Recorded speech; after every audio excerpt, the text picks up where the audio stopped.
बिस्मिल्लाहिर्रहमानिर्रहीम। आज हमने जी स्टार्ट करना है लाइट यूनिट। और इसके जो हमारे पास आउटकम्स हैं वो बड़े सिंपल हैं। इसमें जो है वो हमने टारगेट करना है डायफ्रैक्शन को, इंटरफेरेंस को और यंग डबल स्लिट एक्सपेरिमेंट जो है, जो लाइट का यूनिट है। उसके बाद जो है वो कुछ पोर्शन जो है हमारे पास फाइबर ऑप्टिक्स का है, उसको हमें डील करना है। इसमें डायफ्रैक्शन से रिलेटेड जो है डायफ्रैक्शन ग्रेटिंग जो है उस वाले टॉपिक को हमें अच्छे से जो है वो एक दफ़ा रिवाइज करना है। स्टार्ट करते हैं फ्रॉम लाइट। लाइट की जो यूनिट है इसमें से ऑलमोस्ट टू मल्टीपल चॉइस या 2 to 3 पूछे जा सकते हैं। और इसमें जो है सबसे पहले बेसिक इन्फॉर्मेशन से रिलेटेड भी क्वेश्चन आ सकता है, कॉन्सेप्ट से रिलेटेड भी क्वेश्चन हो सकता है, और सबसे ज़्यादा चांसेस हैं कि आपको यंग डबल स्लिट एक्सपेरिमेंट और डायफ्रैक्शन से रिलेटेड न्यूमेरिकल आने के चांस होंगे। सबसे पहले जी, इफ एनीवन आस्क लाइट क्या होती है, व्हाट इज लाइट? बेसिकली हम कहते हैं light is a form of energy. सबसे पहले तो ज़रा लाइट की वेव है तो it's a form of energy, electromagnetic wave है। और कहते हैं जी it is the portion of electromagnetic radiation which produces sense of sensation. Sensation भी देखने जो है सेंस ऑफ, बल्कि इसको हमें कहना चाहिए सेंस ऑफ विजन। सो जो हमें पोर्शन जो है वो देखने के काबिल बनाता है, उसको हम क्या कहते हैं जी? That is called light. सारा का सारा जो है इलेक्ट्रोमैग्नेटिक पोर्शन जो है वो हम जो हम हमें दिखाई नहीं देता। तो इंसानी आँख जो है सिर्फ इस विजिबल पोर्शन को जो है वो देख सकती है।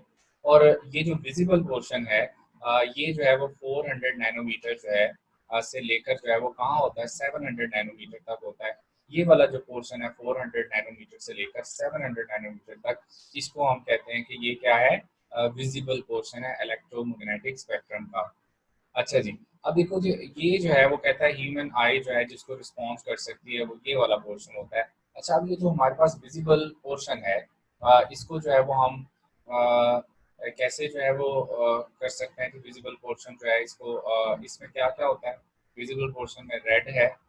इस पोर्शन को अगर हम डिवाइड करें उसके बाद क्या आता है? ऑरेंज। उसके बाद क्या आता है? येलो। उसके बाद क्या आता है जी? ग्रीन। ये ज़रूरी है लर्न करना, क्योंकि यहाँ पर बहुत सारे ऐसे क्वेश्चंस होंगे जहाँ पर ये हमारे काम आएगा। ग्रीन के बाद क्या आता है जी? ब्लू। ब्लू के बाद क्या आएगा जी? इंडिगो। और उसके बाद जो है वो क्या आता है? वायलेट।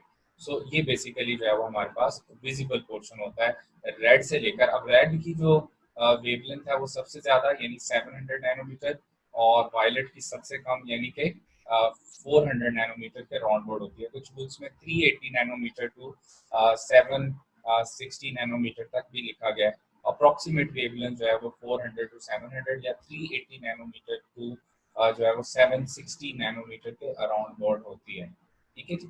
अच्छा, अगर हम इसको जो अकॉर्डिंग टू जो हमारा है बुक्स, डिफरेंट बुक्स में जो सबसे ज़्यादा है वो लिखा हुआ है कि ये जो वायलेट है इसकी वेवलेंथ जो है वो 80 नैनोमीटर से लेकर जो है तो वो कहाँ तक होती है? रेड तक जो है। और रेड जो है वो 760 नैनोमीटर तक जो है इसकी वेवलेंथ होती है। तो ये वेवलेंथ की रेंज है। अच्छा, ये अप्रॉक्सीमेट वेवलेंथ है। अगर आप गौर करें तो अगर हम वायलेट से मूव करके रेड तक चले जाते हैं, वायलेट से आपने मूव किया और रेड तक चले गए, तो वेवलेंथ जो है वो अप्रॉक्सीमेटली डबल हो जाती है। फिर से देखो, अगर आप वायलेट से मूव करते हुए रेड तक जाते हो तो वेवलेंथ जो है वो अप्रॉक्सीमेटली जो है वो डबल हो जाएगी। अच्छा, इसके अलावा एक और चीज़ याद रखनी है यहाँ पर, ये इंफॉर्मेशन इंपॉर्टेंट है। मैंने जैसे कहा कि आपको इनमें से इससे रिलेटेड जो है वो अक्सर क्वेश्चन जो है पेपर में जो है वो पूछे जाते हैं। आगे जाके इस कॉन्सेप्ट को हमें यंग डबल स्लिट एक्सपेरिमेंट में भी यूज़ करना है।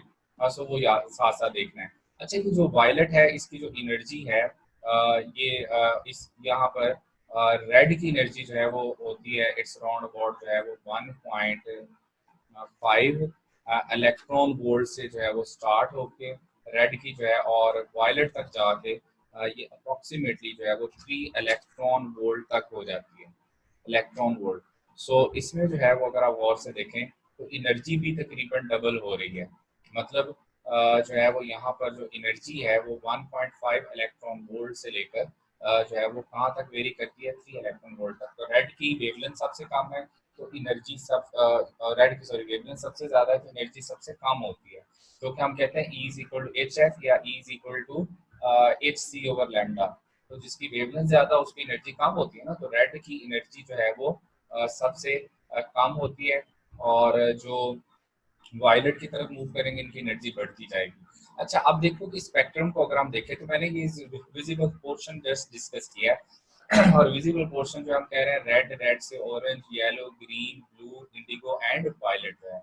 सो इसका मतलब है अगर हम ऊपर की तरफ आ रहे हैं तो वेवलेंथ बढ़ रही है, और अगर हम डाउनवर्ड की तरफ आएंगे तो वेवलेंथ जो है वो कम हो जाएगी। तो ये बेसिकली जो है वो लैम्डा यानी वेवलेंथ को रिप्रेजेंट कर रहा है। ये जो मैंने एरो जो ड्रॉ किया ये वेवलेंथ को रिप्रेजेंट कर रहा है। तो अपवर्ड जो है वो वेवलेंथ बढ़ रही है, इसका मतलब डाउनवर्ड आएंगे तो वेवलेंथ कम हो जाएगी। अच्छा, डाउनवर्ड जो है वो क्या इंक्रीज करेगा, फ्रीक्वेंसी इंक्रीज करेगी। डाउनवर्ड जो है वो अगर एनर्जी बढ़ रही है तो एनर्जी का रिलेशन जो है वो लाइट या इलेक्ट्रोमैग्नेटिक रेडिएशन में जो है वो किसके साथ होता है, फ्रीक्वेंसी के साथ होता है। तो नीचे की तरफ आएंगे तो फ्रीक्वेंसी बढ़ेगी, ऊपर की तरफ जाएंगे तो वेवलेंथ बढ़ेगी। अच्छा, ये हमारे पास इलेक्ट्रोमैग्नेटिक स्पेक्ट्रम है, इसको भी अब डिस्कस कर लेते हैं। विजिबल पोर्शन जो है वो जस्ट हमारा इतना है, यानी कि रेड से लेकर वायलेट तक ये वाला जो पोर्शन है ये हमारा विजिबल पोर्शन है। इसके अलावा जो जितना भी इलेक्ट्रोमैग्नेटिक पोर्शन है वो हमें नजर नहीं आता। अच्छा, आपसे एक ना बड़ा सिंपल क्वेश्चन है, आपने चैट में इसका आंसर देना सबने। क्वेश्चन ये है जी कि ये जो इलेक्ट्रोमैग्नेटिक पोर्शन है जिसमें आप देख सकते हैं जी कि हमारे पास ये कॉस्मिक रेडिएशन से लेकर कहाँ तक है, रेडियो वेव, कॉस्मिक से लेकर रेडियो वेव तक। ये इनमें से बताएं कि किसकी स्पीड है वो सबसे ज्यादा होती है। Which one of the following have greatest speed in electromagnetic spectrum. Radio wave से लेकर गैमा रेज, एक्स रेज तक किसकी जो है वो सबसे ज्यादा स्पीड होती है। हाँ जी, आंसर करें जरा जी। सेम फॉर ऑल, आमना अशरफ, ठीक है, याद रखा हो अभी तक आपने इसका आंसर क्लास में। और कोई भाई? Same same for all, good जी। अच्छा, इसमें आप में से अभी भी बहुत सारे ऐसे बशिंदे माशाल्लाह बैठे होंगे जिनके अकॉर्डिंग जो है वो स्पीड सबकी सेम नहीं है। याद रखना, इन फ्री स्पेस जो है ऑल इलेक्ट्रोमैग्नेटिक रेडिएशन जो है वो move with the same speed. और यही वजह है कि हम जो है वो यहाँ पर कह रहे होते हैं कि ये जो हमारे पास जो है देखें यहाँ पर जो है सिंपल सी बात है कि हम जो है वो यहाँ कहेंगे कि द प्रोडक्ट ऑफ जो है वो वेवलेंथ मल्टीप्लाई बाय जो है वो फ्रीक्वेंसी, जो कि फ्रीक्वेंसी और वेवलेंथ रेसिप्रोकल है, कहते हैं ये always remains constant and that constant जो है is equal to speed of light. तो सारे के सारे जो है वो एक ही स्पीड से मूव कर रहे होते हैं इन फ्री स्पेस जो है। अगर वेवलेंथ बढ़ेगी तो फ्रीक्वेंसी कम हो जाएगी, लेकिन हर दोनों का प्रोडक्ट जो है वो हमेशा क्या रहेगा, कांस्टेंट रहेगा। तो रेड से लेकर वायलेट तक, चाहे रेडियो वेव है, माइक्रोवेव है, इंफ्रारेड है, अल्ट्रा वायलेट है, सारे के सारे जो है वो सारी इलेक्ट्रोमैग्नेटिक रेडिएशन एक ही स्पीड से जो है वो मूव कर रही होती हैं। There is no difference in free space, all electromagnetic radiations move with the same speed, and that is जो है वो 3 इंटू 10⁻⁸ मीटर पर सेकेंड। अभी हमने जो डिस्कस किया है ये सारा का सारा जो है वो आपका इलेक्ट्रोमैग्नेटिक रेडिएशन जो है वो उसका और विजिबल लाइट का पोर्शन है। अच्छा, एक और बात, यहाँ पर जो है अगर हम इस इलेक्ट्रोमैग्नेटिक पोर्शन की बात करें तो सबसे ज़्यादा जो है वो एनर्जी जो है वो गैमा रेज की होती है, और सबसे कम जो है वो रेडियो वेव्स की होती है।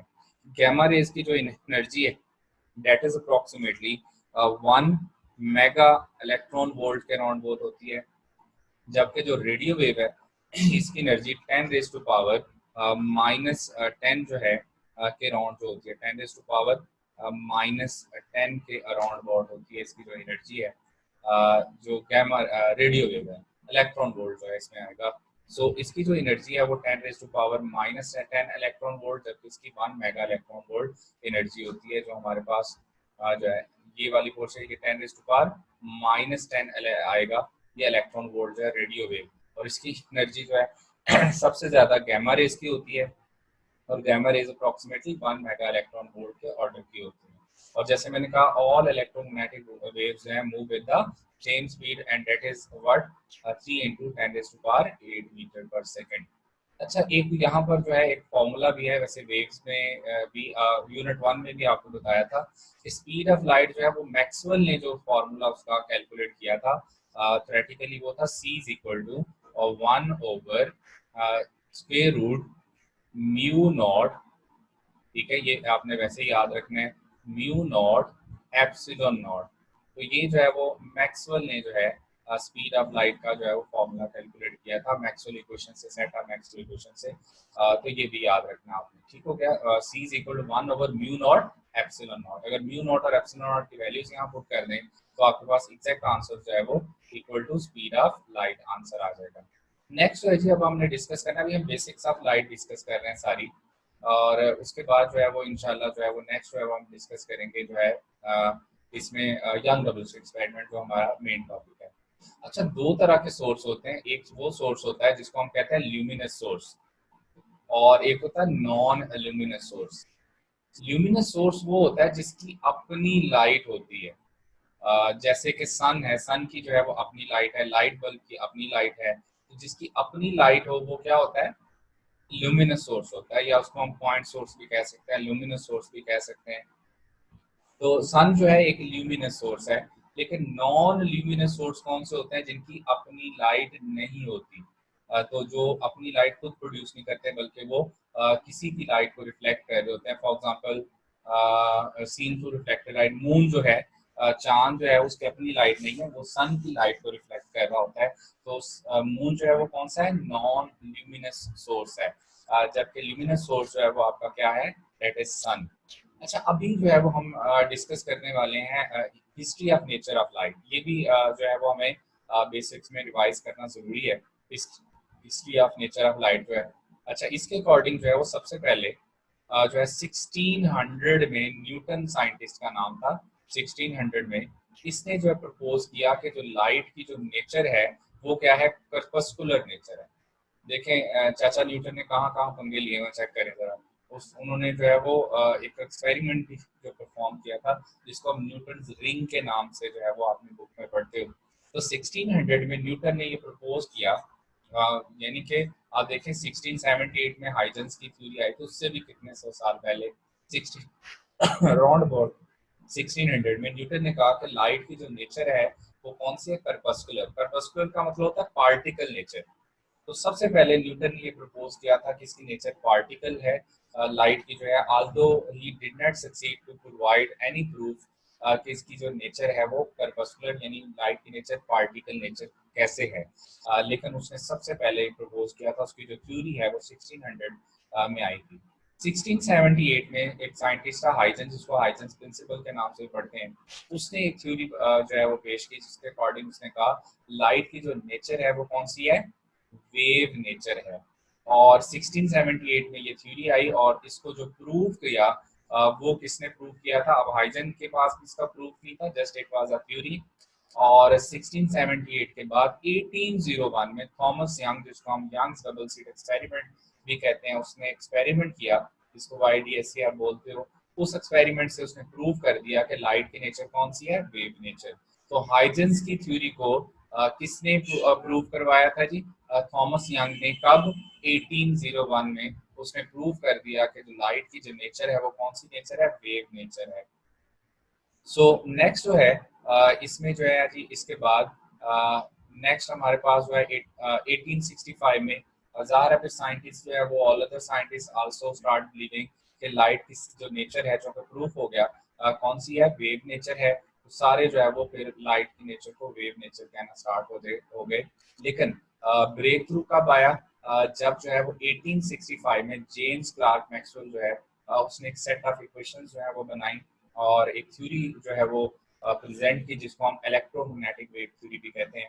उसने सबसे पहले बताया कि लाइट जो है इसको मीडियम की जरूरत क्यों नहीं होती, क्योंकि उसने कहा कि इसमें जी इलेक्ट्रिक और मैग्नेटिक फील्ड्स होती हैं, और इलेक्ट्रिक और मैग्नेटिक फील्ड जो है वो एक दूसरे के क्या होती हैं, हमेशा परपेंडिकुलर होती हैं, और वो जो है वो परपेंडिकुलरली जो है वो रोटेट करती हुई आगे बढ़ती हैं। चेंजिंग इलेक्ट्रिक फील्ड जो है produces magnetic field, changing magnetic field produces electric field, और इलेक्ट्रिक फील्ड और मैग्नेटिक फील्ड एक दूसरे को प्रोपेल करती हुई आगे बढ़ती हैं। प्रोपल्शन का मतलब होता है धकेलना।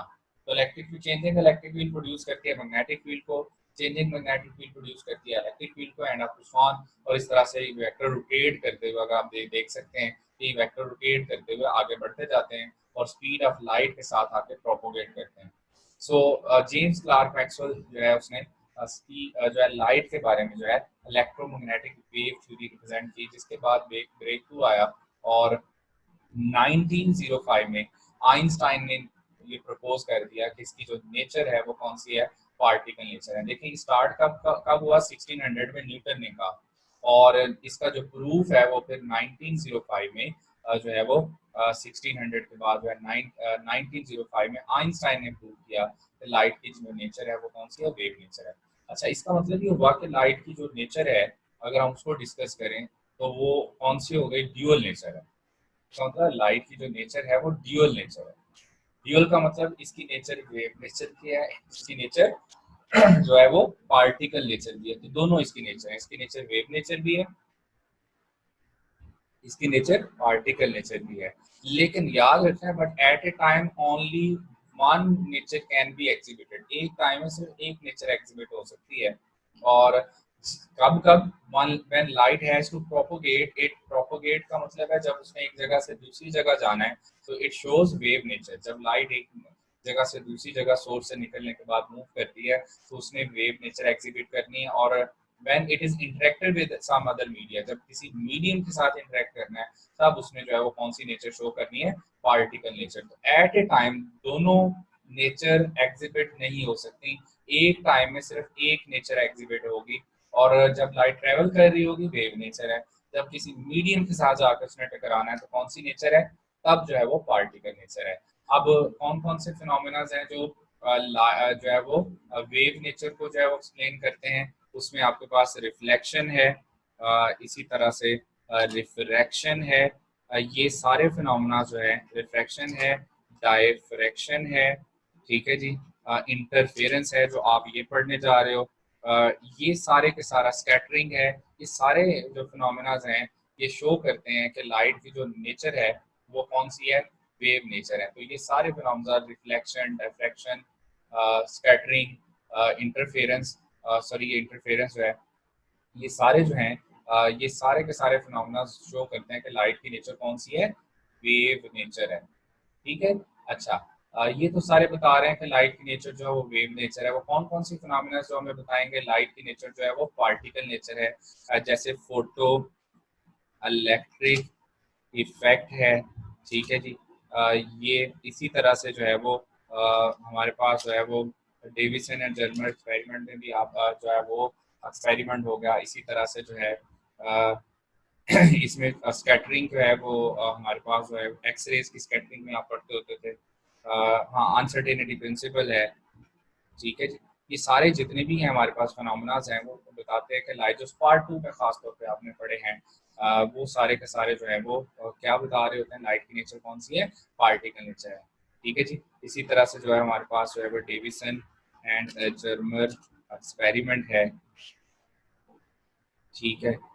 इसी तरह से जो है ये सारे फिनोमेना जो पार्ट 2 में आप खासतौर पर पढ़े, स्पेक्ट्रिंग जो है, अनसर्टेनिटी प्रिंसिपल है, ये सारे फिनोमेना जो है वो कौन सी नेचर बता रहे होते हैं जी, ये वेव नेचर की बात कर रहे होते हैं, ठीक है। इसी तरह से जो है वो कॉम्पटन स्कैटरिंग, हाँ जी, इफेक्ट है, ठीक है।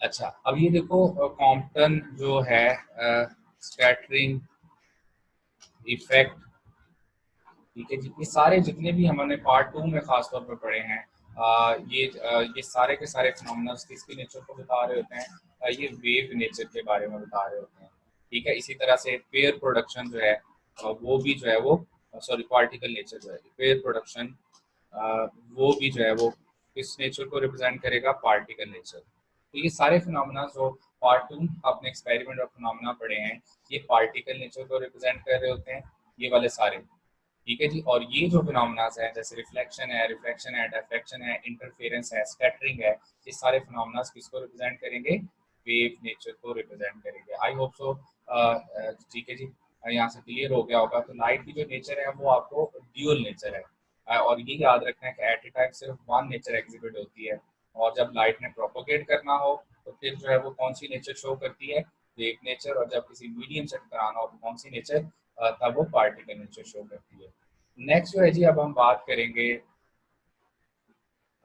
नेक्स्ट, अभी हम बेसिक्स पढ़ रहे हैं। नेक्स्ट बेसिक्स में जो आपके पास है वेव फ्रंट क्या होता है। वेव फ्रंट हम कहते हैं such a surface which have in which all the points are in same phase of vibration। Same phase of vibration का क्या मतलब है, देखो कोई भी जो पॉइंट सोर्स होगा, जो भी इन लुमिनस सोर्स होगा, जिसकी मैं बात कर रहा था कि लुमिनस सोर्स होता है, वो जहाँ उनमें से लाइट हमेशा स्फेरिकल वेव फ्रंट के फॉर्म में निकलती है। कहते हैं in case of any point source, कोई भी नेचुरल पॉइंट सोर्स है, उसमें से लाइट ने अगर प्रोपोगेट करना है तो हमेशा स्फेरिकल वेव फ्रंट की फॉर्म में उसने प्रोपोगेट करना है। तो लाइट ऑलवेज जो है हम originate from any point source in the form of spherical wave front. अच्छा, अब देखो कि अगर हम इस एक लाइन इसके नॉर्मल में ड्रॉ कर दें तो उसको हम बोल रहे थे रे ऑफ लाइट। अच्छा, अब ये जो है इसको हम वेव फ्रंट बोल रहे हैं। अगर आप गौर करें तो इसके ऊपर जितने भी आप पॉइंट्स ड्रॉ करेंगे इस वेव फ्रंट के ऊपर, सारे सेम फेज ऑफ वाइब्रेशन में। कैसे? सारे के सारे पॉइंट सोर्स से अवे मूव कर रहे हैं, सारे के सारे पॉइंट्स जो हैं वो उनकी डायरेक्शन का जो एंगल है वेव फ्रंट के साथ वो क्या है 90 का मतलब है सारे टेंजेंशियली आउटवर्ड जा रहे हैं। सबकी स्पीड जो है, जितने भी पॉइंट्स यहाँ से बाहर जा रहे हैं वो सारे के सारे जो कितनी स्पीड के साथ जा रहे हैं, सी स्पीड के साथ जा रहे हैं। तो ये सारे के सारे जो पॉइंट्स हैं they are moving away from the point source है in the tangential direction with the same speed. इसका मतलब ये हुआ कि सारे एक जैसी मोशन जो है उसको एग्जीक्यूट कर रहे हैं। It means that we can say कि यहाँ पर जो है सारे के सारे पॉइंट्स जो हैं वो सेम फेज ऑफ वाइब्रेशन में, इसलिए हम इन सारे पॉइंट्स को कंस्ट्रक्ट करके एक पूरा जो है वो एक जो है वो स्फीयर बना दें तो उसको हम स्फेरिकल वेव फ्रंट का नाम दे देते हैं। और यहाँ पर जो है उसको हम कहते हैं वेव फ्रंट। और किसी भी पॉइंट सोर्स से जो कि नेचुरल पॉइंट सोर्स है, for example sun natural point source है, उसमें अगर लाइट ने ओरिजिनेट होना है तो हमेशा in the form of spherical wave front ही होना है। उसके बाद small segments of spherical wave front approximate जो है क्या होता है plane wave front. For example light from sun reaches the earth in the form of spherical wave front. इसका क्या मतलब है, देखो जो सन है वो एक लुमिनस सोर्स है, ठीक है जी। अच्छा, सन अगर एक लुमिनस सोर्स है तो लेट्स से कि ये सन है और यहाँ से जो लाइट है वो अब किस फॉर्म में आनी है, वो जा रहा है स्फेरिकल फॉर्म में ही वहां से ओरिजिनेट होनी है, ठीक है जी। अच्छा, अब सपोज करें कि वहां से लाइट जो है वो स्फेरिकल वेव फ्रंट की फॉर्म में ओरिजिनेट हुई, ठीक है जी। सो लेट से यहाँ से लाइट जो है वो स्फेरिकल वेव फ्रंट की फॉर्म में वहां से सन से निकली, तो सन से निकल के उसने कहाँ तक आना है, अर्थ तक आना है, ठीक है। लेट से कि ये अर्थ है, अर्थ तक उसने पहुंचना है। अब सन तक आते आते स्फेरिकल वेव फ्रंट इतना बड़ा हो चुका होता है कि उसका एक स्मॉल सा जो पोर्शन है that will be approximately plane wave front. अब लाइट सन से स्फेरिकल वेव फ्रंट की फॉर्म में निकली थी, लेकिन यहाँ पहुंचते पहुंचते जो है वो क्या बन गया, प्लेन वेव फ्रंट बन गया। सो ये वाला एमसीक्यू इंपॉर्टेंट है for examination point of view. Light from sun reaches the earth in the form of plane wave front. हालांकि वहां से किस फॉर्म में लाइट निकली थी, in the form of spherical wave front, लेकिन यहाँ पहुंचते पहुंचते जो है वो क्या बन गई, वो जो है वो प्लेन वेव फ्रंट बन गया, ठीक है जी। अच्छा, इसके बाद जो है वो नेक्स्ट हम बात करेंगे हाइजेंस प्रिंसिपल क्या है। ये सिंपल है, सबको पता है हाइजेंस प्रिंसिपल। हाँ, इससे रिलेटेड ना एक मल्टीपल चॉइस बहुत ज्यादा आता है कि Huygens principle enables us to determine what. ये दो चीजें हमें बता रहा होता है, एक तो न्यू पोजीशन और दूसरा शेप ऑफ वेव फ्रंट जो है, न्यू वेव फ्रंट जो है ये बता रहा होता है। तो आप देखें इसके अकॉर्डिंग अगर हम इसकी थ्योरी पढ़ें तो दैट इज वेरी सिंपल। कहता है एवरी पॉइंट जो है यहाँ पर on this wave front जो है can be considered as a source of secondary wavelet। और कहते हैं कि इसमें जो है वो दूसरा the new wave front consists of a line that is tangent to all the wavelengths। इसका क्या मतलब है, इसको जरा डिस्कस कर लेते हैं, बड़ा सिंपल है जी। देखो ये लेट्स से कि हमारे पास एक वेव फ्रंट है, उसके ऊपर जितने भी पॉइंट्स हैं, ये पहला जो पार्ट है पार्ट नंबर 1, कहता है every point on the wave front. ये जो पहला वेव फ्रंट बनता है ना, फर्स्ट वेव फ्रंट बनता है, याद रखना है ये जो हमेशा किसी भी सोर्स से फर्स्ट वेव फ्रंट बन रहा होता है उसको कहते हैं प्राइमरी वेव फ्रंट। जो सबसे पहला बनता है ना उसको बोलते हैं प्राइमरी वेव फ्रंट का नाम देते हैं, ठीक हो गया। जो दूसरा बनेगा उसको हम सेकेंडरी वेव फ्रंट का नाम देंगे। ठीक है जी। तो फर्स्ट हमेशा जो है वो प्राइमरी वेव फ्रंट, उसके बाद जो सेकंड बनेगा वो सेकेंडरी वेव फ्रंट हो जाएगा। अच्छा, अब कहता है कि जितने भी पॉइंट्स हैं, all the points on the primary wave front, ये जो सारे के सारे हैं, it also behave like a source, वो भी सोर्स की तरह बिहेव करेंगे। लेट्स से कि ये सोर्स था, अब सोर्स ने पहला प्राइमरी वेव फ्रंट ओरिजिनेट किया, वो स्फेरिकल था। अब सोर्स के ऊपर जितने भी पॉइंट्स हैं वो भी आगे कौन से वेव फ्रंट बनाएंगे, वो भी स्फेरिकल वेव फ्रंट ही बनाएंगे बाय नेचर जो है। अब वो जो छोटे छोटे स्फेरिकल वेव फ्रंट बना रहे हैं उनको हम क्या बोलते हैं, वेवलेट्स। तो उनको हम वेवलेट्स का नाम दे देते हैं। तो ये जो है वो वेवलेट्स का मतलब कि ये जो वेव फ्रंट के ऊपर जो पॉइंट है उसने जो आगे स्फेरिकल वेव फ्रंट बनाना है ना, छोटे छोटे जो स्फेरिकल वेव फ्रंट यहाँ बन रहे हैं उनको हम नाम क्या दे देंगे, वेवलेट का नाम देंगे। अच्छा, अब ये वेवलेट्स जो है इसके ऊपर जितने पॉइंट होंगे वो फर्दर आगे जो है वो छोटे छोटे वेव फ्रंट बनाएंगे, उनको हम वेव फ्रंट्स का नाम देंगे। अच्छा, अब ये जो छोटे छोटे वेव फ्रंट बने थे, अगर इनकी हम जो है वो टेंजेंशियल डायरेक्शन इनको आपस में जोड़ दें तो हमारे पास जो है वो shape of new wave front आ जाएगी। हमारे पास यहाँ shape of new wave front जो है वो यहाँ पे आ जाएगी, और जो इन सब को मिलाने से हमारे पास बना है वो सेकेंडरी वेव फ्रंट बना है। अब हमें यहाँ से पता चल गया कि प्राइमरी वेव फ्रंट अगर स्फेरिकल था तो सेकेंडरी वेव फ्रंट भी वो भी स्फेरिकल ही बना है। तो हमें न्यू उसकी शेप पता चल गई। आप पोजीशन कैसे पता चला सकते हैं दो वेव फ्रंट्स के दरमियान पोजीशन, वो बड़ा सिंपल है। अच्छा, प्राइमरी वेव फ्रंट और सेकेंडरी वेव फ्रंट के दरमियान जो है वो न्यू पोजीशन हमें यानी न्यू डिस्टेंस फाइंड करना है। बड़ा सिंपल है, डिस्टेंस होता है हमारे पास स्पीड मल्टीप्लाई बाय टाइम। ठीक हो गया। अच्छा, अब यहाँ न्यू पोजीशन हमने फाइंड करनी है प्राइमरी से सेकेंडरी। तो स्पीड जो है वो जा रहा है, वो किससे मूव कर रहा है, स्पीड ऑफ लाइट के साथ मूव कर रहा है।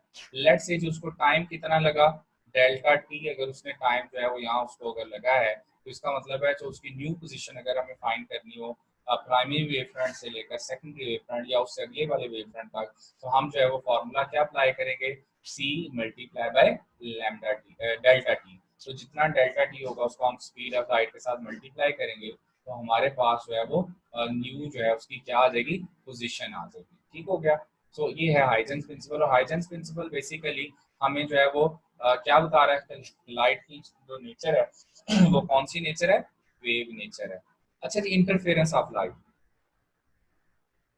इंटरफेरेंस ऑफ लाइट में जो है वो हमें पता है कि जब दो लाइट वेव जो हैं सेम फ्रीक्वेंसी की travelling along the same direction एक दूसरे को री करेंगी, आपस में मिलेगी, तो जो है वो सुपरपोजिशन की वजह से जो फिनोमेना अकर करेगा उसको हम कहते हैं इंटरफेरेंस। अच्छा, अब याद ही रखने वाली बातें, ये सारे मल्टीपल चॉइस हैं। Interference is basically redistribution of energy.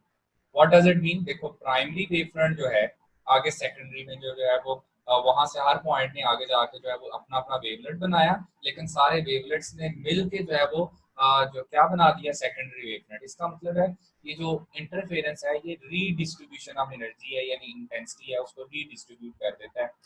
अगर आप और करें तो यहाँ पर जैसे यंग डबल स्लिट एक्सपेरिमेंट है, उसमें जितने भी ब्राइट फ्रिंज बनते हैं उन सब की इंटेंसिटी सेम होती है, जितने भी डार्क फ्रिंज बनते हैं उनकी भी सबकी इंटेंसिटी सेम होती है। So interference basically redistribution of energy से आता है। एनर्जी आगे जाके डिस्ट्रीब्यूट होती है, दोबारा फिर सम अप होके इकट्ठी हो जाती है।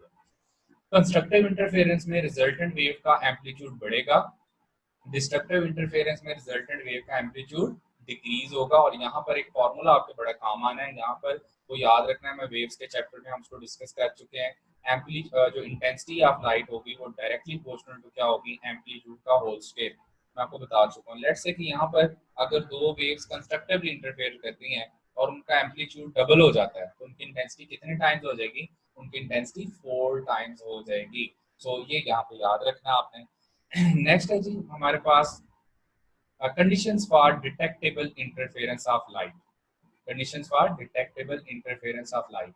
हम ये डिटेक्टेबल क्यों कह रहे हैं, क्योंकि लाइट की वेवलेंथ बहुत ही स्मॉल है। It is the order, visible light की मैं बात कर रहा हूँ, विजिबल लाइट जो है it is the order of 10⁻⁻⁻⁷ metres के अराउंड होती है जो विजिबल लाइट होती है। अब लाइट की वेवलेंथ इतनी स्मॉल है कि उसको जो है वो हम उसके इंटरफेरेंस को अगर ऑब्जर्व करना हो तो दैट इज डिफिकल्ट। उसके लिए क्या करना पड़ता है, हमें जो है उसको डिटेक्टेबल बनाने के लिए कुछ कंडीशंस इम्पोज करनी पड़ती हैं ताकि हम इजीली उसको ऑब्जर्व कर सके। क्या क्या कंडीशन है? कहते हैं दोनों sources of light must be monochromatic. Monochromatic का मतलब है हैविंग सिंगल वेवलेंथ, एक ही कलर की लाइट होनी चाहिए। फिर कोहेरेंट होते हैं, कोहेरेंट का मतलब हैविंग कांस्टेंट फेज डिफरेंस। और तीसरी इंपॉर्टेंट चीज है क्लोज टू ईच अदर होनी चाहिए। अगर वो क्लोज टू ईच अदर नहीं होंगे तब भी इंटरफेरेंस का फिनोमेना नहीं होगा। मैं अभी आगे एक्सपेरिमेंट में भी बताऊंगा कि कितने क्लोज होने चाहिए। लाइट मस्ट भी जो है वो सेम डायरेक्शन में मूव करनी चाहिए, सेम मीडियम में मूव करनी चाहिए। और लास्ट वाला पॉइंट जो है वो सारा सेम फ्रीक्वेंसी होनी चाहिए, सेम डायरेक्शन, सेम मीडियम और सेम फ्रीक्वेंसी होनी चाहिए। इसको हम कहेंगे कि देन जो है वो हम जितने कंडीशंस कौन सी लगा ली हैं डिटेक्टेबल इंटरफेरेंस की। अब जो इंटरफेरेंस होगा उसको हम डिटेक्ट कर सकते हैं। ठीक है जी। So Young double slit experiment में 1801 में थॉमस यंग ने भी डिटेक्टेबल बनाने के लिए यही वाली कंडीशंस यूज की थी। लाइट को उसमें मोनोक्रोमैटिक रखा, सोर्सेज जो है उसमें कोहेरेंट रखे। कोहेरेंट का मतलब हैविंग कांस्टेंट फेज डिफरेंस।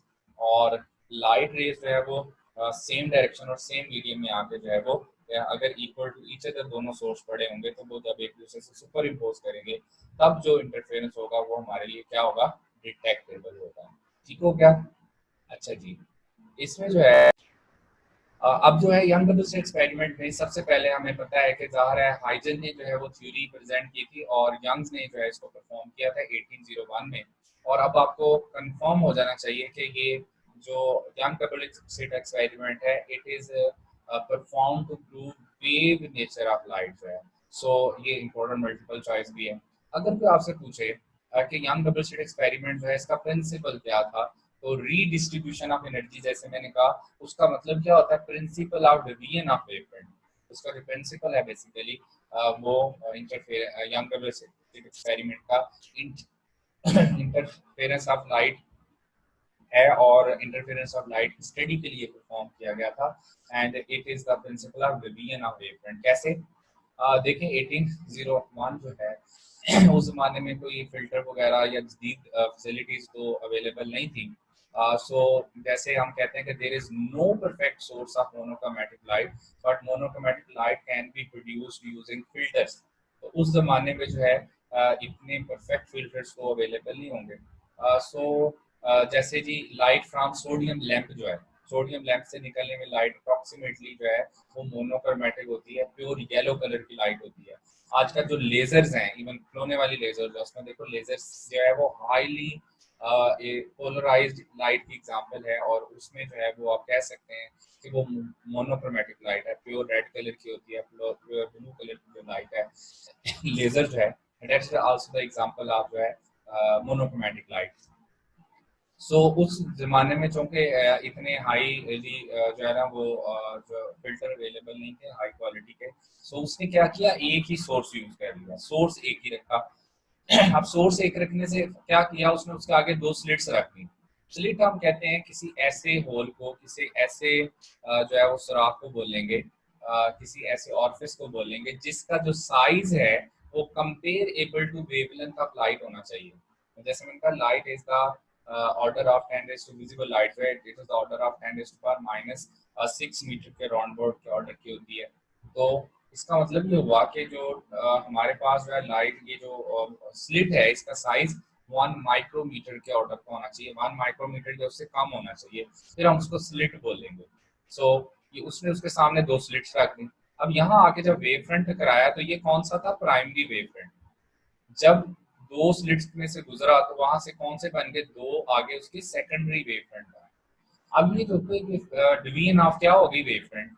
अब ये जो वेव फ्रंट है ये आगे जाके जब आपस में मिले तो कुछ पॉइंट्स इनके जो है वो कंस्ट्रक्टिवली इंटरफेयर करके, कुछ डिस्ट्रक्टिवली इंटरफेयर करके। तो यहाँ पर जो है जहाँ कंस्ट्रक्टिव इंटरफेरेंस हुआ वहाँ ब्राइट फ्रिंज बना, उसको नाम दे दिया गया मैक्सिमम का, मैक्सिमा का। जहाँ पर डार्क फ्रिंज बना उसको नाम क्या दे दिया? मिनिमम। तो यहाँ पर जो है ब्राइट फ्रिंज जो है उसको हम क्या कहते हैं? मैक्सिमा। और जो डार्क फ्रिंज है उसको क्या बोलेंगे? उसको मिनिमम बोलेंगे। सो उसने इस ऑपरेटर्स को जो है वो सेट इस तरह से किया कि सोर्स एक ही यूज किया लेकिन आगे उसको दो स्लिट्स रख के फर्दर में डिवाइड कर ली, इसलिए इसको यंग्स डबल स्लिट एक्सपेरिमेंट कहते हैं कि एक ही सोर्स यूज करके आगे उसने उससे दो सोर्स ऑब्टेन कर लिए। अच्छा एक बात यहाँ बड़ी इंपॉर्टेंट है, light coming from the same source must be coherent. अगर लाइट एक ही सोर्स से आ रही हो तो वो याद रखना है कि वो कोहेरेंट होती है। तो इस तरह से उसने जो डिटेक्टेबल कंडीशंस है वो ऑब्टेन कर ली। लाइट चूंकि उसने मोनोक्रोमैटिक यूज की थी, तो स्लिट्स को उसने क्लोज टू ईच अदर रखा। उसके बाद उसके पास दो सेकेंडरी वेव फ्रंट बन गए। चूंकि light is coming from the same source, उनका ओरिजिन सेम है, इसलिए वो मस्ट भी क्या होंगी, कोहेरेंट होंगी। सो उसने जो है वो यहाँ से जो है वो apparatus को सेट कर लिया। देखिए कितना वाइजली जो है उसने apparatus की सेटिंग की कि उसके पास फिल्टर नहीं थे, तो उसने क्या किया, उसने एक ही सोर्स यूज करके आगे दो स्लिट्स करके कोहेरेंट लाइट ऑब्टेन कर ली।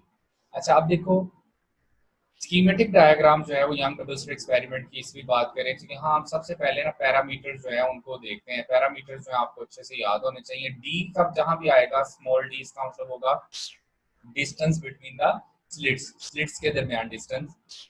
एल जो है इसका मतलब होगा, कैपिटल एल का मतलब होगा distance between slits and screen. ये आपके पास स्लिट्स हैं और ये स्क्रीन है, तो स्लिट और स्क्रीन के दरमियान ये वाला जो डिस्टेंस है इसको कैपिटल एल बोलेंगे। D sine theta, D sine theta basically क्या है, पाथ डिफरेंस है। डी साइन थीटा यहाँ पर जो है वो पाथ डिफरेंस को रिप्रेजेंट कर रहा है। अच्छा, और जो y है यहाँ पर, y stands for distance of fringe from the central maxima, central maxima से उसका डिस्टेंस। मैं एक डायग्राम ना दोबारा इसको ना आपके सामने जरा ड्रॉ करता हूँ, एक चीज इंपॉर्टेंट जो है वो आपको समझानी है, जरा गौर करते हैं। अच्छा ये है जी इसका स्लिट्स का सेंटर, ये हमारे पास दो स्लिट्स हैं। लेट से इसको हम जो है वो नाम दे देते हैं। ये वाली जो ऊपर वाली स्लिट है इसको मैं कह देता हूँ ए है, नीचे वाली जो स्लिट है इसको हम कह देते हैं, नाम दे देता है बी का। ठीक है जी, तो ये हमारे पास ना दो स्लिट्स हो गई। अच्छा अब देखो कि यहाँ पर जो है वो हम कह रहे हैं कि ये जो हमारे पास ये जो है वो स्क्रीन है। ठीक है, अब बड़ी इंपॉर्टेंट बात मैं आप करने जा रहा हूँ। देखो ये जो हमारे पास लेट से कि यहाँ पर हम ना एक इस जो हमारे पास ये जो स्क्रीन है, इसके ऊपर मैं कोई एक पॉइंट सपोज कर लेता हूँ। लेट से कि ये पॉइंट, इसको नाम दे देते हैं पी का, इसको नाम लेट से कि हम पॉइंट पी का नाम दे देते हैं। अब हम ये देखना चाह रहे हैं कि क्या पॉइंट पी के ऊपर ब्राइट फ्रिंज बनेगा या डार्क फ्रिंज बनेगा। ये किस चीज पे डिपेंड करता है, ये बेसिकली पाथ डिफरेंस पे डिपेंड कर रहा है, पाथ डिफरेंस पे डिपेंड कर रहा है। अच्छा अब जो इंपॉर्टेंट बात करने जा रहा था वो जरा गौर से सुनिएगा। ये जो हमने दोनों स्लिट्स को, ये स्लिट ए और स्लिट बी जो है, इन दोनों का ये जो सेंटर डिवाइड किया हुआ है, ये दोनों का सेंटर है, ये वाला जो है इसको हम उसका सेंटर बोल रहे हैं स्क्रीन का।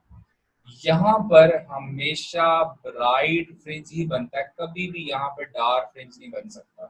फिर बोल रहा हूँ, जो सेंटर ऑफ द स्क्रीन है, जिसको बुक में ओ भी कहा हुआ है, सेंटर ऑफ द स्क्रीन जो है, यहाँ पे कभी भी डार्क फ्रिंज नहीं बन सकता, यहाँ हमेशा ब्राइट फ्रिंज बनेगा। और क्यों हमेशा ब्राइट फ्रिंज बनेगा, उसकी रीजन ये है कि ए से अगर रे ऑफ लाइट आएगी स्लिट ए से और बी से आएगी तो दोनों की लेंथ एग्जैक्टली सेम होगी। चूंकि हाफ में आपने इसको डिवाइड किया हुआ है तो दोनों की लेंथ एग्जैक्टली सेम होगी। इसका मतलब है यहाँ पे पाथ डिफरेंस हमेशा जीरो होगा। इस वजह से हम इसको जो है वो हम नाम देते हैं सेंट्रल मैक्सिमा, सेंट्रल मैक्सिमा। तो सेंटर पे कभी भी डार्क फ्रिंज नहीं बन सकता, हमेशा ब्राइट ब्राइट फ्रिंज बनेगा, इसलिए इसको नाम क्या देंगे, सेंट्रल मैक्सिमा। तो ये कॉन्सेप्ट इंपॉर्टेंट है, याद रखना है कि सेंटर के ऊपर कभी भी डार्क फ्रिंज नहीं बन सकता। इसके अलावा ये जो हमारे पास पी पॉइंट है, यानी कि जिसको हमें पी कहा है, ये वाला पॉइंट जो है, यहाँ पे ब्राइट फ्रिंज भी बन सकता है और डार्क फ्रिंज भी बन सकता है। It depends on the path difference. अच्छा आप देखें, अब बी पॉइंट के ऊपर बी से जो है वो रे जाएगी, ए से रे जाएगी। अब इन दोनों रेस का जो पाथ डिफरेंस होगा यहाँ से, ये हमें बताएगा कि ये वाला पाथ डिफरेंस, अब दोनों यहाँ पे ये लेंथ सेम होगी ना, आपने परपेंडिकुलर ड्रॉ किया, अब ये पाथ डिफरेंस है दोनों के दरमियान। ये वाला पाथ डिफरेंस जिसको बुक ने बी डी नाम दिया हुआ है, ये हमें डिसाइड करके बताएगा कि पी पॉइंट के ऊपर कंस्ट्रक्टिव इंटरफेरेंस होना है या डिस्ट्रक्टिव इंटरफेरेंस होना है, मैक्सिमम बनना है या मिनिमम बनना है।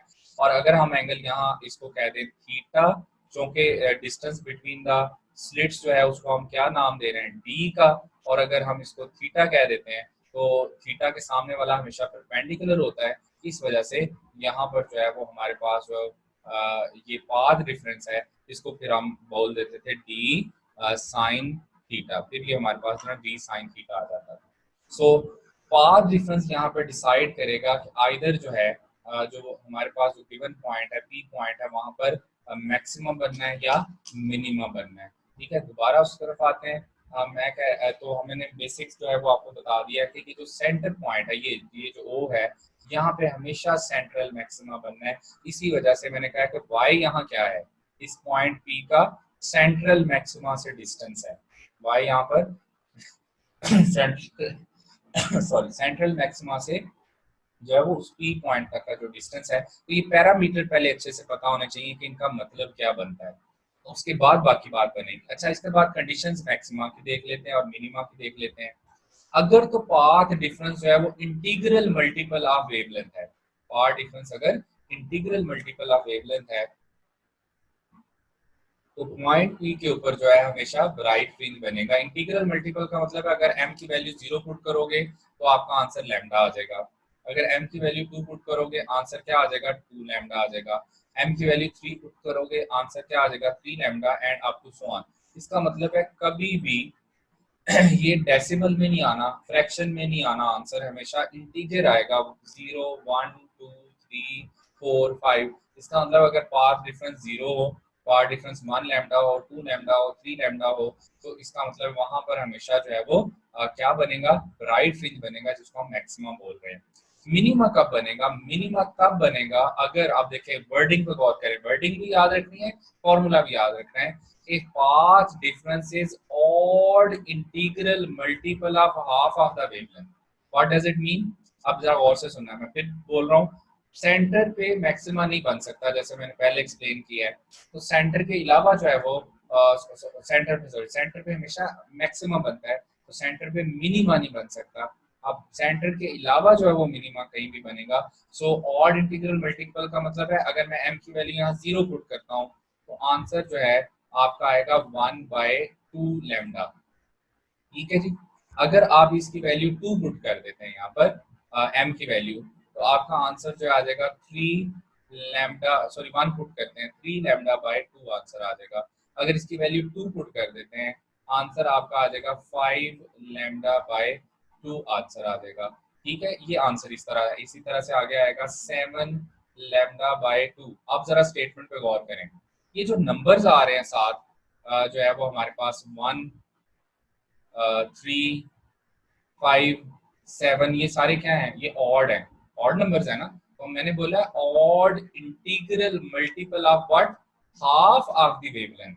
तो ये 1 इंटू लैम्डा/2, ये 3 इंटू लैम्डा/2, 5 इंटू लैम्डा/2, 7 इंटू लैम्डा/2, यानी ऑड नंबर्स हैं और हाफ ऑफ द वेवलेंथ के साथ मल्टीप्लाई हो रहे हैं। हम कहेंगे एक path difference is odd integral multiple of half of the wavelength, तब जो है वहां पर जो है वो मिनिमम बनेगा। और अच्छा, अब यहाँ एक और बड़ा इंपॉर्टेंट और कॉन्सेप्चुअल पॉइंट मैं आपको बताने जा रहा हूँ, जहां से एग्जामिनर ने आपको ट्रैप करना है। अब देखो, ट्रैप साथ साथ आपको बताते जाते हैं। अब ट्रैप ये है कि फर्स्ट ब्राइट फ्रिंज जो है is formed m is equal to जो है वो यहाँ पर 1 के ऊपर बनेगा, जबकि m इज इक्वल टू 0 पे जो है वो क्या बनेगा, सेंट्रल मैक्सिमा। अब राइट फ्रिंज की अगर बात करते हैं तो उसमें जो है वो 0 के ऊपर जो है वो आपका क्या बना था, सेंट्रल मैक्सिमा। 0 के ऊपर सेंट्रल मैक्सिमा, 1 के ऊपर फर्स्ट मैक्सिमा, 2 के ऊपर सेकंड मैक्सिमा, 3 के ऊपर third maxima and up to so on. लेकिन डार्क फ्रिंज में ऐसा नहीं है। अब जरा गौर से सुनना है कैसे। अगर m इज इक्वल टू 1 है ब्राइट फ्रिंज के केस में, इसका मतलब होगा first bright fringe m is equal to 1 के लिए, और m इज इक्वल टू 0 मतलब क्या होगा, सेंट्रल मैक्सिमा। लेकिन फर्स्ट डार्क फ्रिंज कहाँ बनेगा, वो m इज इक्वल टू 0 पे बनेगा।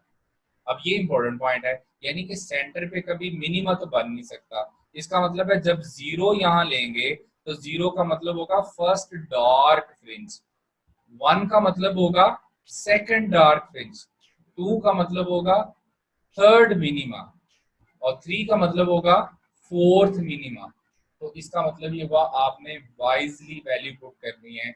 इस जब आपका कंडीशन जो है वो कौन सी गिवन हो, मिनिमम वाली, यानी डार्क फ्रिंज से रिलेटेड को न्यूमेरिकल आता है तो उसमें m की वैल्यू आपने सोच समझ के लगानी है। अगर वो कहता है जी फर्स्ट मिनिमा, तो आपने m की वैल्यू 0 रखनी है। अगर वो कहता है सेकंड मिनिमा, m की वैल्यू आपने 1 रखनी है and up to so on. ठीक हो गया। अच्छा, अब इसके फॉर्मूले बाकी वाले डिस्कस कर लेते हैं आगे। सिंपल है सारा, मेन पॉइंट्स हमारे डिस्कस हो गए। Position for mth bright fringe. Position का मतलब ये होता है कि जो पॉइंट पी है कि सेंट्रल मैक्सिमा से कितनी दूर जाके बना है।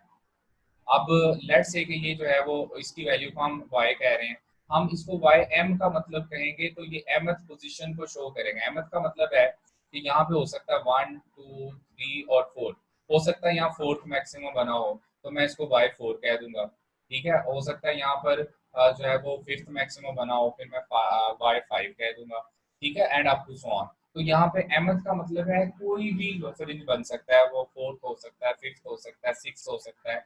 तो इसकी जो पोजीशन है, यानी पोजीशन का मतलब सेंटर से जो डिस्टेंस है, उसको हम जो है वाई एम का नाम देते हैं। ठीक है जी। सो पोजीशन फॉर अगर हमें ब्राइट फ्रिंज के लिए निकालनी हो तो उसके लिए फॉर्मूला होता है Y M is equal to M into lambda L over D.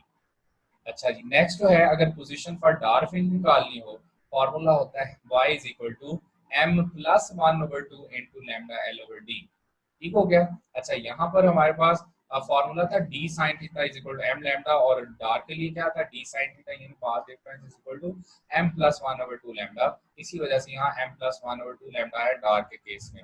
अच्छा जी, वेवलेंथ अगर हमें ब्राइट फ्रिंज की फाइंड करनी हो तो इसी वाले फॉर्मूले को रीअरेंज किया, यहाँ से वेवलेंथ इज इक्वल टू क्या हो जाएगा, एम, अगर आप देखें वेवलेंथ हमें निकालनी है तो Y M multiply by D divided by M L. यहाँ पैरामीटर्स आपको याद होने चाहिए। M order of interference, L क्या बताया ऊपर, ये सारे पैरामीटर्स मैंने कहा सबसे पहले आपने ये पैरामीटर्स याद करने हैं सारे।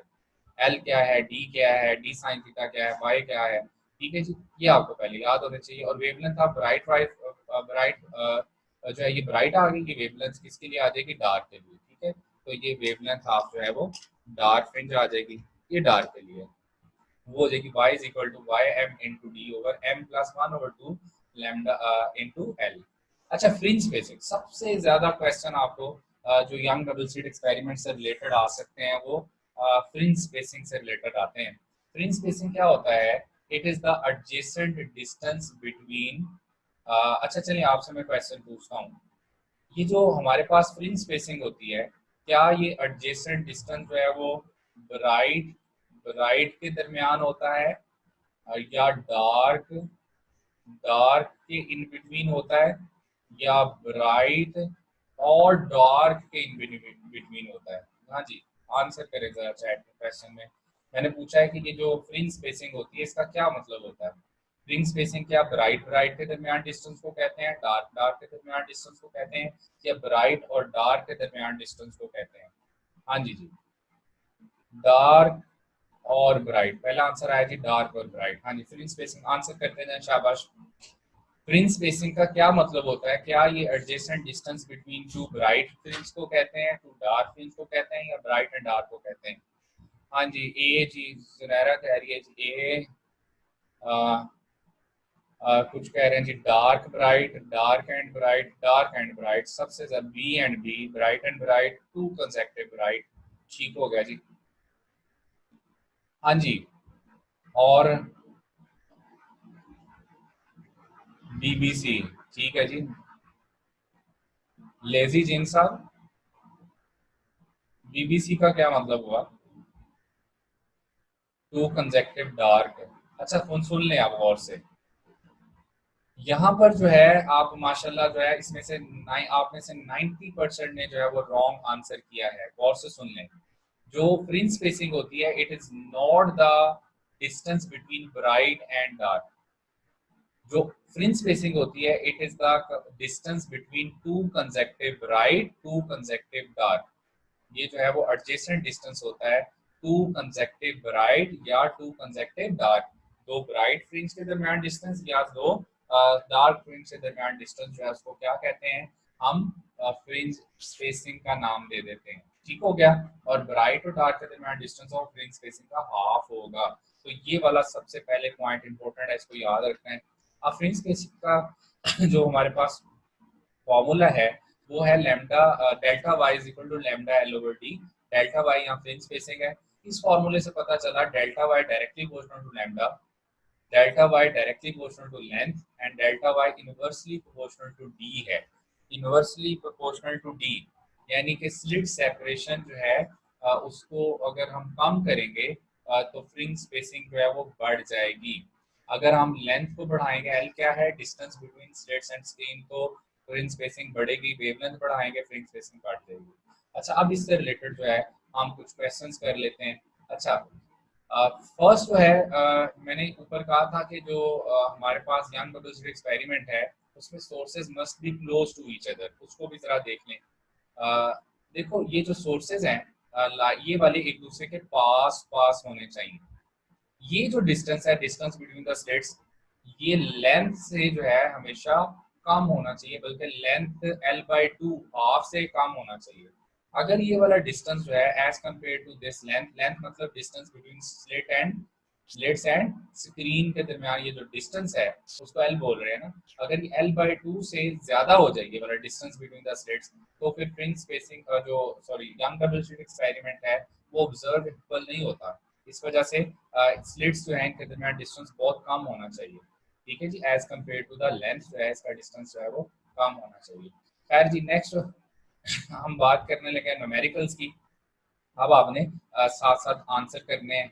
आई होप सो कि आप ठीक आंसर करेंगे। पहला देखते हैं, फर्स्ट क्वेश्चन जो है वो कहता है अगर हम young double slit experiment perform करें वाइट लाइट के साथ, जैसे हमने कंडीशंस फॉर डिटेक्टेबल इंटरफेरेंस पढ़ी है, तो उसमें हमने कहा मोनोक्रोमेटिक लाइट लेनी है सिंगल कलर की। अगर हम व्हाइट लाइट ले लें तो उससे क्या फर्क पड़ेगा, तो ये इन्फॉर्मेशन भी लिखा हुआ है। अगर हम young double slit experiment white light के साथ परफॉर्म करें तो क्या होगा, इंटरफेरेंस पैटर्न जो है विल नॉट बी ऑब्जर्वेबल।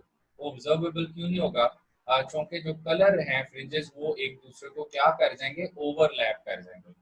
इस वाले जैसे क्वेश्चन में पूछा है कि Young double slit experiment is perform with white light, then on screen जो सेंटर फ्रिंज होगा, सेंट्रल मैक्सिमा होगा, वो तो वाइट ही होगा। सेंट्रल मैक्सिमा जो है वो वाइट ही होगा, लेकिन साइड्स के ऊपर जो है वो कलरफुल फ्रिंज बनेंगे। लेकिन कलरफुल फ्रिंज होने की वजह से वो एक दूसरे को ओवरलैप कर जाएंगे। ओवरलैपिंग की वजह से हमें जो उसके फ्रिंजेस जो हैं वो जो है वो क्लियर नहीं होंगे, जिसकी वजह से हम हमेशा मोनोक्रोमेटिक लाइट यूज करते हैं। ठीक हो गया जी। अच्छा, नेक्स्ट क्वेश्चन जो है इसमें क्वेश्चन नंबर 2 कहते हैं जी, आप इसका आंसर आपने देना है जी। If Young double slit experiment apparatus is shifted from air to water, then fringe spacing के साथ क्या होगा, जल्दी जल्दी शाबाश, क्विकली, टाइम कम है, आपने अब आंसर देना है इसका सेकंड वाले क्वेश्चन का।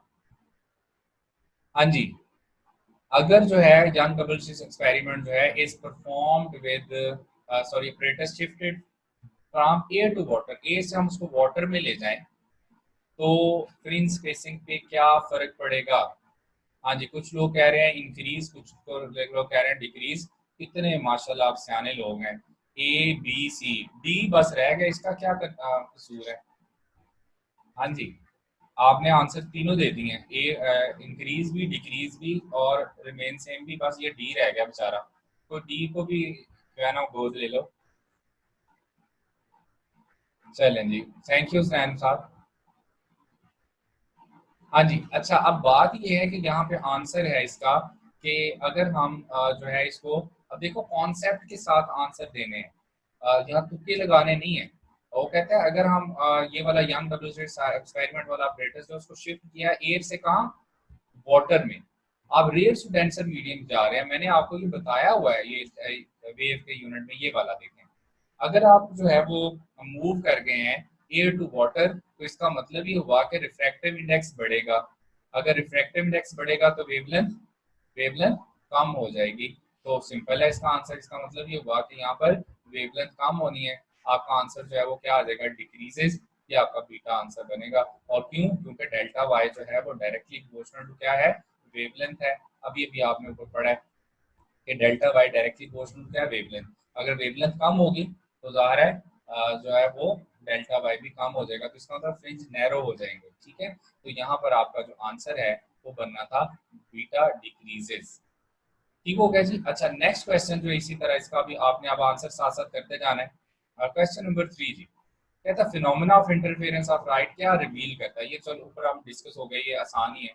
इंटरफेरेंस का फिनोमेना क्या रिवील करता है, लाइट की जो नेचर है वो कौन सी नेचर है, वेव नेचर है। तो इसका आंसर तो सिंपल है, क्या आंसर होगा, अल्फा आंसर होगा क्वेश्चन नंबर 3 का।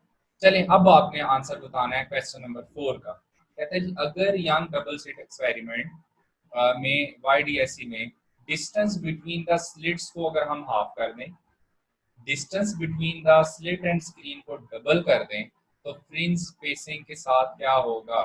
जल्दी से क्विकली सॉल्व करें। हरी अब शाबाश।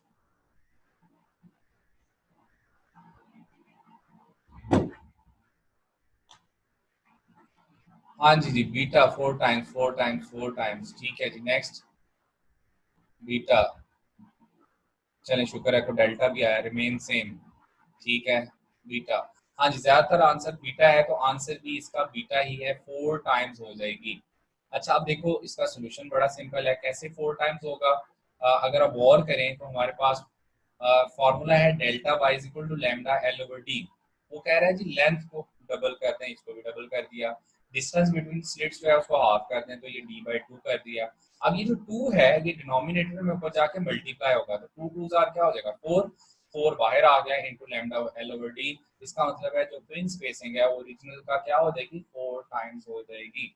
तो जिन लोगों का रिमेन सेम आंसर आ रहा है वो दोबारा इस फॉर्मूले को रिविजिट करें। रिमेन सेम उस सूरत में आएगा अगर ये भी डबल कर दें, ये भी डबल कर दें, टू टू से कैंसिल आउट हो जाएगा, लेंथ हाफ कर दें, डी बाई टू भी हाफ कर दें, डी को भी हाफ कर दें, फिर वन बाई टू से कैंसिल आउट हो जाएगा, उस सूरत में जो है वो सेम रहेगा। ठीक है जी, नेक्स्ट क्वेश्चन जल्दी से सॉल्व करें जी। Question number 5, in Young double slit experiment if the distance between slits and source is reduce to half, then fringe spacing के साथ क्या होगा? क्योंकि शाबाश, अभी आपकी कॉमन सेंस भी चेक होता है, जल्दी जल्दी शाबाश। क्वेश्चन नंबर 5 का आंसर दें। हाँ जी, क्वेश्चन नंबर 5।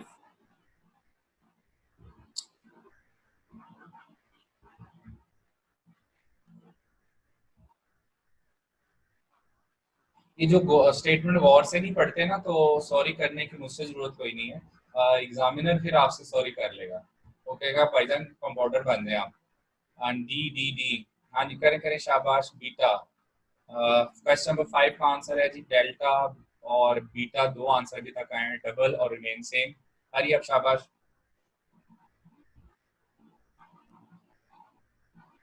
डेल्टा, हाँ जी बुजुर्ग सही आंसर दे रहे हैं। अच्छा जी, इसमें आंसर जो आपका बनता है वो बनेगा डेल्टा ही आंसर बनेगा, और उसकी रीजन क्या है जरा गौर से सुने। मैंने कहा पैरामीटर्स अच्छे से याद करने हैं आपने, ये सबसे पहला आपका बेसिक काम होगा कि आपने पैरामीटर्स जो है उनको अच्छे से रिवाइज करना है।